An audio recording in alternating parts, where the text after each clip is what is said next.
Zach, the governor has pointed the finger at, I guess, at the Utility Commission here. What is their role in this? And is this a lack? What is fair here? I mean, is this a lack of imagination or just not believing that this was possible in Texas? Look, Chuck, these deep freeze events in Texas are rare, but they are not unprecedented.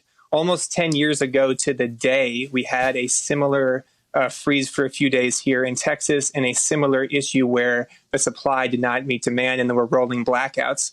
After that, in 2011, federal regulators wrote a report in which they recommended that Texas needs to do a better job winterizing its power plants. And the state did not adequately do that in the last 10 years, and that's how exactly we got here right now. What's the explanation of why they didn't do it? Just a cost issue? Just wanting to keep costs low? Nobody forced them to do that. I mean, there's no incentive for generators to make those improvements and pass along those costs to customers if customers are just rather going to choose a company that's deregulated that is cheaper. That's all it comes down to. Ed, the long-term fix is what? What is a long-term fix for sort of fortifying the Texas power grid so that the next big ice storm like this doesn't do what it's doing? Generators, the economic incentive to do the maintenance. And I'll go back to Zach's comment.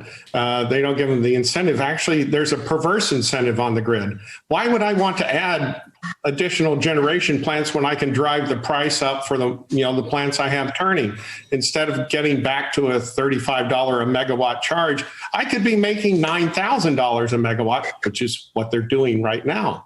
And so the incentives, the entire structure is perverse to the goal of electric reliability across Texas. We're going to have to find a way to keep the generators available, keep them on the bench and ready to respond to cold weather or hurricanes. I mean, they're just not getting revenue except when August, September is when the whole fleet's deployed.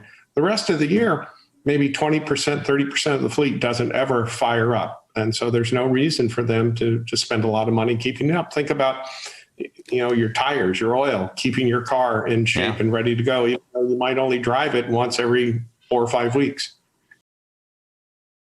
Hey, thanks for watching our YouTube channel. You should know that you can follow today's top stories and breaking news and catch up on your favorite MSNBC shows all in one place. Download the NBC News app today.